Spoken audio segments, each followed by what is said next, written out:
quick thank you to our sponsors for making this podcast possible. They keep this show free to listen to.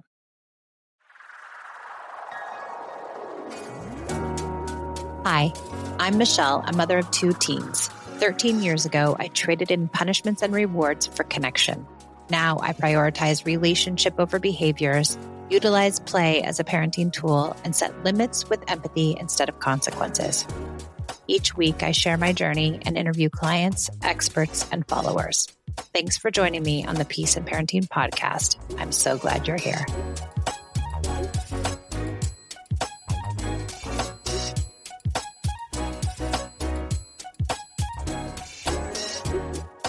Welcome back to the Peace and Parenting podcast. I'm Michelle, and I'm so glad you're here. I want to read a little review from Apple from a listener. She says, I've been really trying to learn about parenting as I struggle to parent my 3 kids without yelling. Michelle's insights are helping me so much to navigate what I need to heal in me to be more present, empathic, and calm for my kids. I never wanted to be the yelling mom. And as my kids get older, I see myself yelling way too much, and it's so disheartening. I'm learning every day and seeing the difference. The podcast helps me when I feel like I need to reset. There's always something here to fit the struggle I'm dealing with, and it helps me find my calm to figure out what to do. That's so sweet. Thank you. I think part of this work, and I think you say it well here, my sweet listener, is that the work is inside of us, and that's the hardest piece. So good for you for doing that work, and for all you great parents out there trying to do this work. I know it's not easy. All right. I haven't done an episode on siblings in a while, and so I thought I would do an episode on siblings. So let's get started. Sibling relationships are complicated. We all have, probably most of us, unless we're an only child, have sibling relationships. So the first part is that we bring our sibling relationship, the one that we had in our nuclear family, we bring that relationship into our parenting. And we have some preconceived ideas about what sibling relationships look like, what parent intervention looks like, what the oldest looks like, what the youngest looks like. And so we have this already existing framework of sibling relationships when we come into our parenting. I know I really did. I was considered the villain. My sister was the victim. I was always in trouble. She was always protected. There was that dynamic that always existed. I was always meant to fix it because I was the oldest. I was meant to be more mature, all of the things. And my sister and I had a very tumultuous relationship in our younger years, and it took us a long time to become friends, a very, very long time, and a lot of therapy.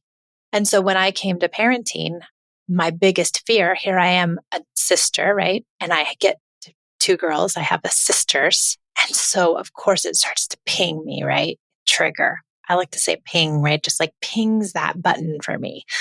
Ooh, the sibling relationship, they're fighting. Oh my gosh, they're going to end up like me and my sister. Oh my gosh, I see my oldest being mean like I was mean to my sister. She's going to end up being the bully. So I brought that experience into parenting. So first you have to think about, what are you bringing to your sibling relationship? What is it inside of you? Where are your triggers, and where is that altering the way in which you interact with your kids because you're jaded from your own experience? And can you get in there and really understand that your children are not you and your siblings? Your children are your children, and they have a totally different experience. And if we bring too much of our jaded experience into our parenting, are we doing them a disservice? So that's the first piece that I think is really important to kind of analyze, and try not to use your old ideas around parent-sibling relationships to parent your own siblings. Now, the second piece is that children in general do better in general in all of their relationships, in all of their endeavors, and all their experiences in life. They just do better when they feel more connected to their caretakers. Why? Because their prefrontal cortex is more engaged. They can think better. They can make better decisions.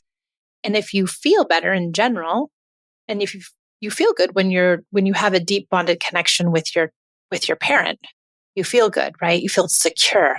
That's why they call it the secure attachment. You feel secure in that relationship. So if you feel secure in that relationship and your brain is more online, then you're going to make better decisions, and within your interactions with other people at school, with your own parents, with your extended family, with your friends, and of course, with your siblings.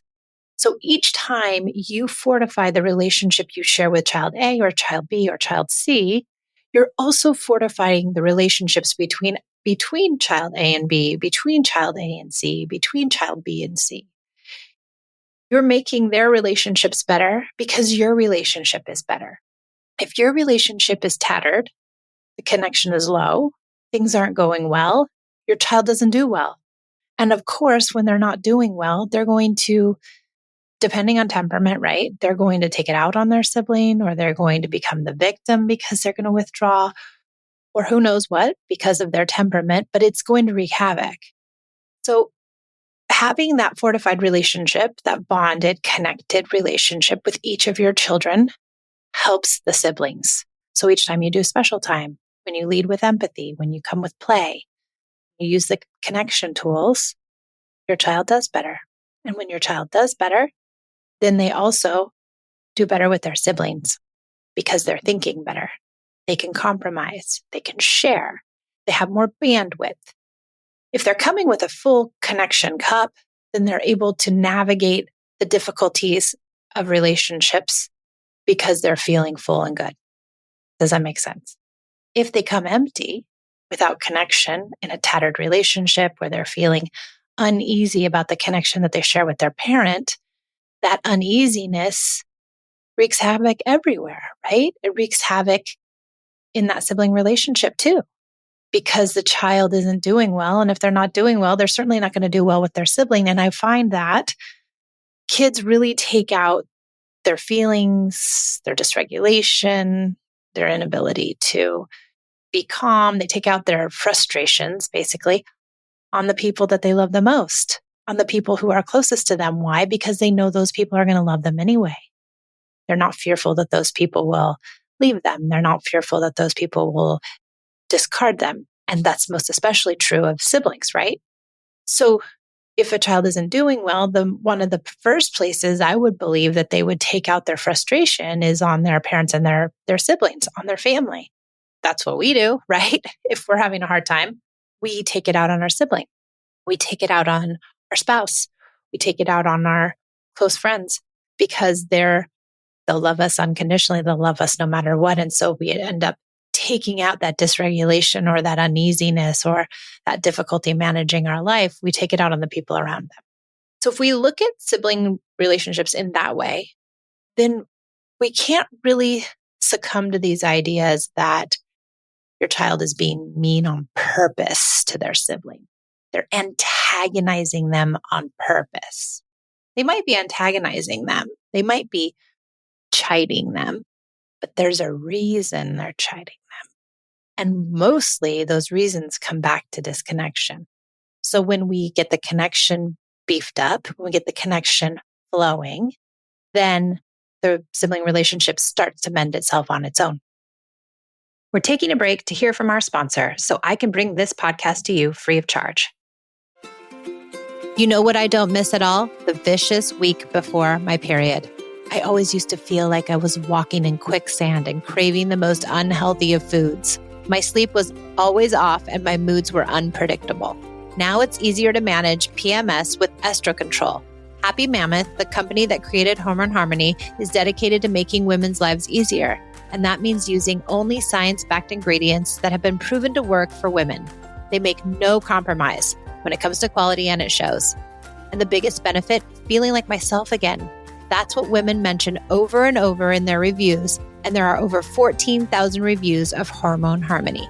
For a limited time, you can get 15% off the entire first order at happymammoth.com. Just use code PEACE at checkout. That's happymammoth.com. And use the code PEACE for 15% off today.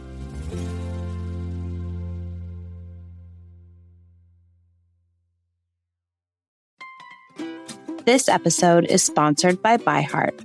ByHeart features a patent protein blend that gets closest to breast milk.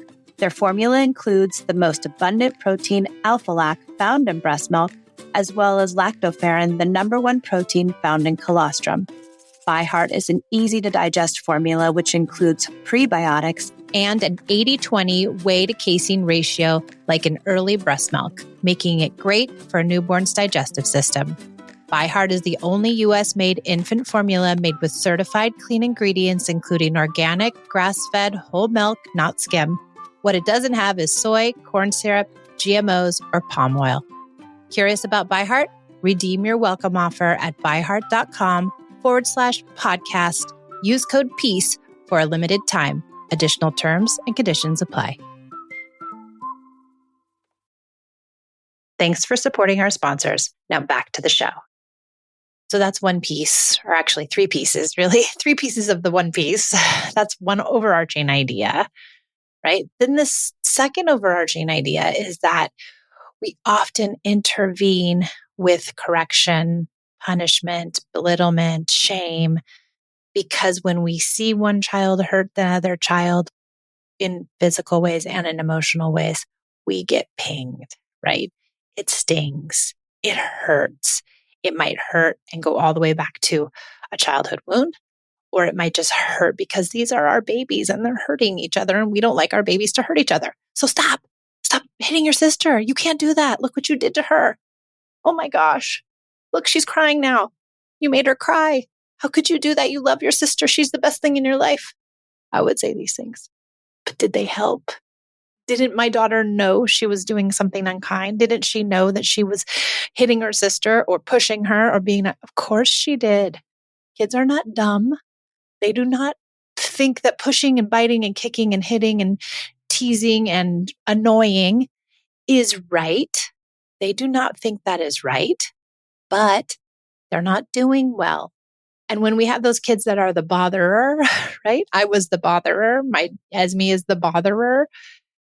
We want to shut it down. Stop doing it. Just stop. But it's not that easy. You can't just say stop. You can't just reprimand. You can't just teach them. You can't just tell them. You can't just correct them. That is not going to work, most especially for these strong-willed, sensitive, sweet kids. It doesn't work for the not strong-willed, sensitive, sweet kid either, because that might just shut them down into people-pleasing, might shut them down into, not knowing who they are or what they are or how to express themselves or how to assert themselves. So it doesn't work for anybody. But the problem is that these kids who are more overtly aggressive or outwardly aggressive, they're tough because we want it to stop. But we can get it to stop in a different way. We can get it to stop by intervening neutrally. You do not have to come in and say, don't hit your brother. Hitting is unacceptable. Aggression is unacceptable. We don't do that in our house. This is a hard line for me. And I am not going to stand for you to be, I'm a conscious parent, but if my kids are hitting, that's it. There's a consequence. There's a punishment. Well, that won't work. I promise you it won't, because it doesn't address the underlying resentment and anger. And in fact, it exacerbates the underlying resentment, disconnection, and anger, because it tells the child who did the aggression, you're wrong and your brother, sister is right. And I'm on their side and I'm not on your side. And so now how does the aggressor respond the next time they have an interaction with their brother or sister? They're even more angry. Now you got me in trouble. Now I'm on the naughty list. Now mommy and daddy really don't like me. So I'm going to go for it. I'm going to really be mean. I'm going to find a way next time to get you worse. What does that do? That just creates this cycle of uncontrollable tit for tat. And then the victim, the not aggressor, they like to sit in that victim role because it gets them the reassurance that their relationship is solid with us. So they might chide the aggressor, the villain, so that they make sure they are cemented in their role as the victim because they like that role. That makes them feel secure. Mommy and daddy are on my side. They like me. My attachment is secure. But they do it at a cost, right? Because they become the victim. Do we want them to be the victim and think of themselves as the victim? And are we allowing them to be victimized because we're always placing the other child as the villain? And are we creating this duplicity in our family unknowingly, right? Because we just want it to stop. but you can't get it to stop like that. How you can get it to stop is intervening neutrally. What happened here? You guys are having a hard time. Child A, what's going on? It was mean to me, so I pushed him, and he's always mean. Oh my goodness. He's mean to you. I understand. You pushed him. You guys are really struggling. Notice, I don't say don't push him. You can't push him. He knows he's not supposed to push him. I don't need to call it out. Just empathize. I empathize with his feelings. Oh, you're having a hard time. Oh, you pushed him. Oh, he chided you. Oh, he called you something. I understand. The next child, yes. Oh, he did that. Man, this is really hard, guys. This is tough. We're having a hard time here. What can we do? Now, depending on age and stage and all these things, this changes, right? Sometimes we can say, what can we do with the 1 and the 2-year-old? Maybe not. But we can still come in and listen and be empathic. We can still intervene with neutrality. We get them to conflict resolution. Like, what's going on? How can we fix this? How can we do this better next time? Now, there's many, many nuances, we could get into, and this could be like a whole hour discussion. What if they don't stop? What if they're too excited? There's lots of different steps you can take. Can you wait to have the conversation till later? Can you adjust this for kids who are older? And what about kids who are younger? Is your intervention more or is it less depending on the age? Of course, all those things change. The other piece is do you let them duke it out? I heard this piece a lot. Like, well, I just let them figure it out. Well, heck no, we're not letting them figure it out because guess who's going to win? The stronger, bigger kid's going to win, right? And the littler kid is going to lose. And that's not good either.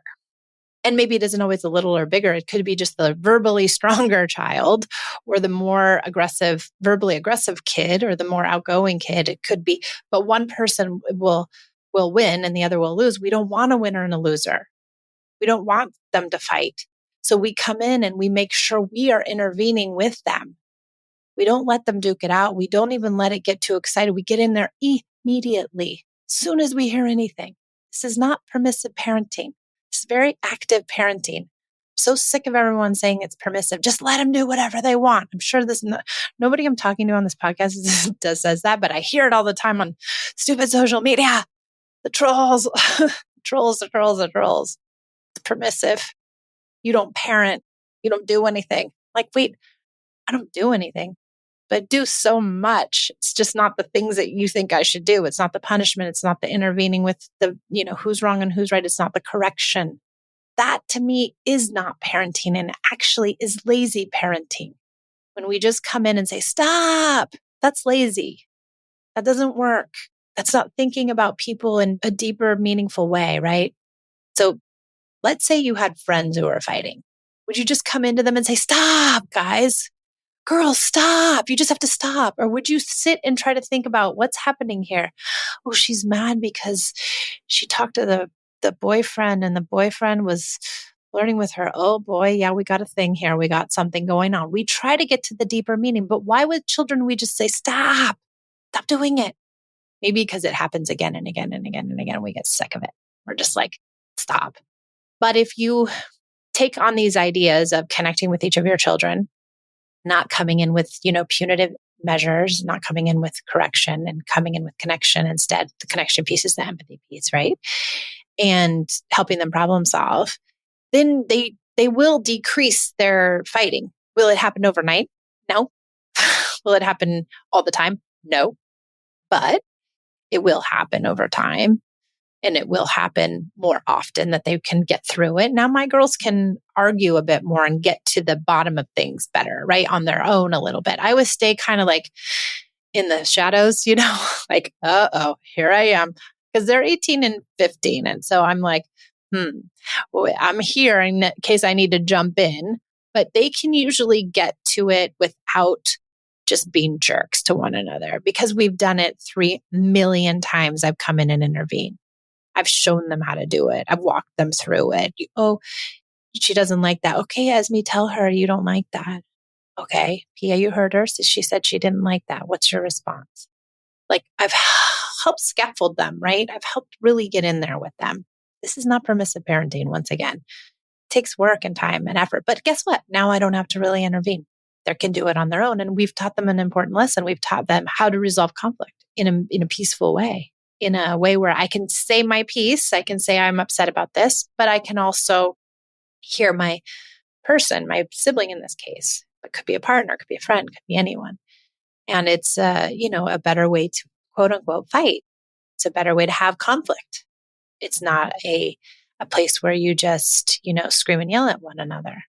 And so I think if you can put these ideas together, the idea of your own childhood, the idea of filling up the kid's cup, the idea of intervening with neutrality, if you could put all of that together, you will have siblings that get along better.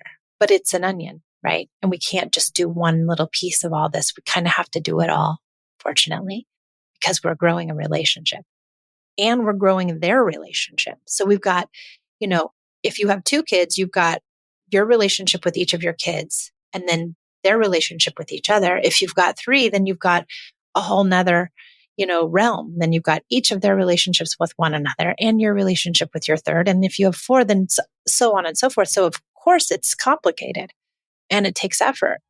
The more kids you have, the more effort it takes. Unfortunately, or fortunately, this is what we signed up for, right? We brought them into this world. We want them to get along. So how can we do that? All right.